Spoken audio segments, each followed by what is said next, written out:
Bismillahirrahmanirrahim. Today I am going to tell you about the sciatic nerve.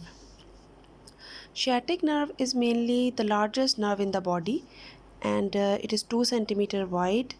It is flattened, thick, and a very important nerve in the lower limb. So I have told you already, whenever we are going to describe about any nerve, we have to tell about how it begins, how it originates, where it terminates, uh, what its course, what its relations, and also the branches. So sciatic nerve is the largest nerve in the body, and it is continuation of the main part of sacral plexus, or we can say it comes from the lumbosacral plexus. The branches converge at the inferior border of the piriformis to form the sciatic nerve, and it is almost 2 centimeter wide, and it terminates at the apex of the popliteal fossa by dividing into two main branches, that is the tibial nerve and the common peroneal nerve. It is simple, its origin and termination. Now we will go on towards how it enters into the thigh after becoming the sciatic nerve. Now in this diagram we can see this is the biggest nerve, that is the sciatic nerve, and this has it has mainly both the fibers of lumbar plexus and sacral plexus combining together to form the sciatic nerve. This sciatic nerve enters into the pelvis by passing through the greater sciatic foramen. Viva question भी है कि what are the structures that are passing through the greater sciatic foramen, and what how there it's how the arrangement of these structures. So the sciatic nerve is the most lateral structure that is emerging through the greater sciatic foramen and inferior and comes inferior to the piriformis. So medial to the sciatic nerve in the greater sciatic foramen are the inferior gluteal nerve and vessels, internal pudendal vessels, and the pudendal nerve. So you should remember that the sciatic nerve lies most lateral in the greater sciatic foramen. So after passing from the greater sciatic foramen, here you can say this is the, यहाँ पे cut की हुई है, this is the sciatic nerve. ठीक है, ये सिर्फ इस डिस्क्रिप्शन पर्पस के लिए उन्होंने काटा हुआ है इसको. ये this is the sciatic nerve and it is most laterally, here you can see, and medial to it is the inferior gluteal nerve and vessels भी हैं, and along with this a pudendal nerve. So once it enters into the gluteal region or in the buttock region, it is passes inferior border of the piriformis muscle. Okay, the branches or the branches of the rami converge at the inferior border of the piriformis to form the sciatic nerve. This is a thick flattened band and approximately 2 centimeter wide. You can see it is very wide nerve. Okay, the sciatic nerves then runs infrolaterally under the cover of gluteus maximus muscle. This is a gluteus maximus muscle. This is gluteus maximus muscle. ये इन्होंने काटा हुआ है, ये gluteus medius है. This is gluteus maximus. इन्होंने cut किया हुआ है. इस बिल्कुल inferior to it is the sciatic nerve. Here this is piriformis muscle. ठीक है, and then it moves infrolaterally under the cover of gluteus maximus and midway between the greater trochanter and the ischial tuberosity. This is the ischial tuberosity and this is the greater trochanter. ठीक है, it will reaches up to the midway between the greater trochanter and ischial tuberosity. This is the course which is lies in the gluteal region. Then it enters into the thigh at this point, and at the nerves rest on the ischium and passes posterior to the obturator internus muscle. This is the obturator internus muscle. Be remember this thing कि जब ये normal anatomical position होगी तो the nerve lies posterior to obturator internus muscle. ठीक है, और posterior to obturator internus quadratus femoris and the adductor magnus जो कि नीचे अब होगा आपके muscle. So this relation should be keep in mind. The nerve rests on the ischium and then passes posterior to obturator internus, quadratus femoris, and adductor magnus. The sciatic nerve then moves infrolaterally and enters into the thigh. And once it reaches to the posterior thigh, It is present just below the cover of bicep femoris muscle. Okay, here in the down you can see this is the bicep femoris muscle. It passes behind the bicep femoris muscle, or you can say it's anterior to that, and posterior to it is the bicep femoris muscle.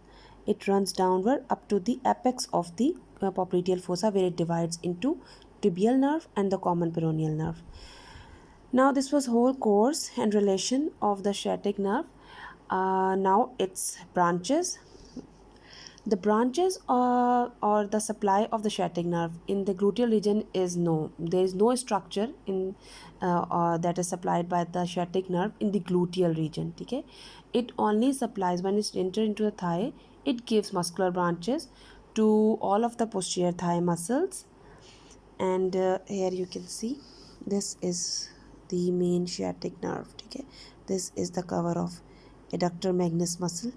Okay, and then it runs downward, and at the apex of the popliteal fossa it divides.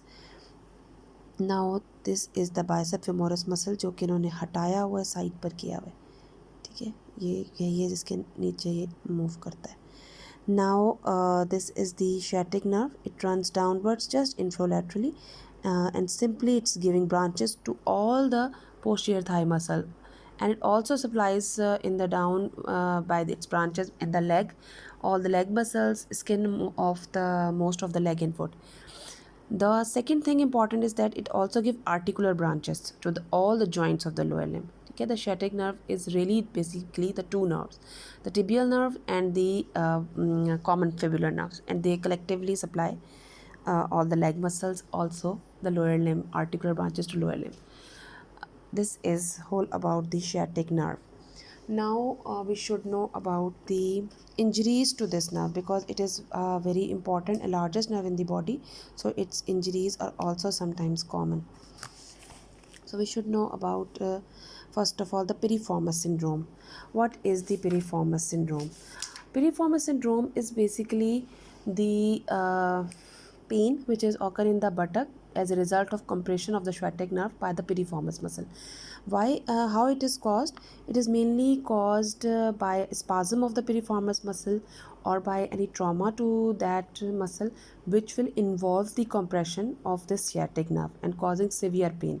It is mostly common in athletes like ice skaters, rock climbers, cyclists who used to do a lot of work. So this piriformis syndrome will occur in those type of people, and it causes a very minor trauma to the buttock. So it will causes the whenever it cause severe pain in the buttock, but mainly sciatic nerve is not injured in piriformis syndrome. It is just compressed, or because of the spasm of the piriformis muscle. Its effects is like this: it will cause it as the nerve is compression, so it will definitely you can say it will definitely hinder the all the movements of the muscles that are supplying by the sciatic nerve. So the patient is unable to basically unable to flex or extend his leg, and also or movements are impaired because of the severe pain. Okay, it mainly cause severe pain. So the treatment is simply the muscle relaxants or decompression, and secondly the important thing is this, that it will heal sometimes its own. We don't need any special treatment.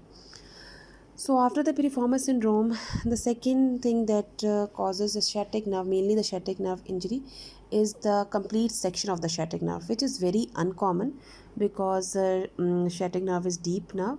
So in case of any severe trauma or accident, it can cause the complete section, and in this case the effect is mainly the leg is useless because extension of the hip is impaired, flexion of the leg is also impaired, ankle foot movements are lost. So complete section is uncommon, but once it occur it will lost all the movements. Now the incomplete section can occur in case of stab wounds. Okay, it by a minor trauma It also also causes the incomplete section of the sciatic nerve. The effect of this is that we can say it involves the inferior gluteal nerve as well. Posterior femoral cutaneous nerve also involved in the incomplete section. So they all collectively causes severe pain or and impaired movements of the leg and thigh. The recovery time period is of the lesion of the sciatic nerve is basically slow and usually incomplete. But by exercise and by physiotherapy, you can treat this sciatic nerve injury. The fourth thing important about the sciatic nerve is the intragluteal injections, which can cause injury to the sciatic nerve. Intragluteal injections, you all know that the gluteal region or buttock is common site for intramuscular injections because it is a broad area, and the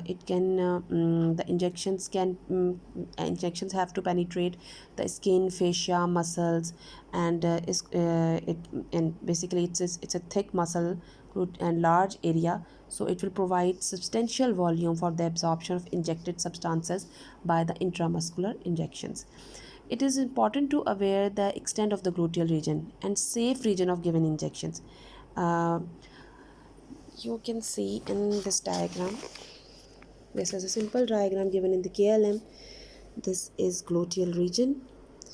We divide the for the intragluteal injections, we divide this buttock into four quadrants. This is soprolateral, this is infralateral, this is sopromedial, this is inframedial.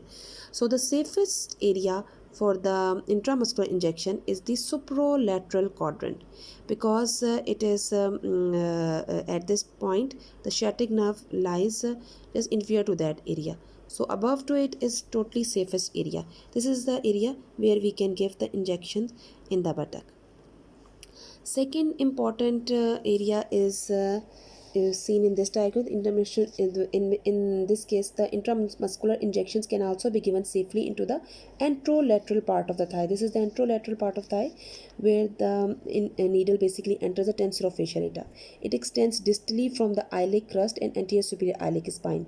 The index finger is placed on the anterior. Here you can see the index finger is placed on the anterior superior iliac spine, and the finger is spread posteriorly along the iliac crust, okay, until the tubercle of the crust is felt by the middle finger. Okay, now an intramuscular injection can be safely given in this triangular area. Okay, anterior and proximal joint of the middle finger, you can see in this is the triangular area. Okay, because it is this area is also superior to the sciatic nerve. The complications can sometimes occur like hematoma or abscess formation, but this is the safest area where we can save the sciatic nerve. So it was all about the clinical of the sciatic nerve.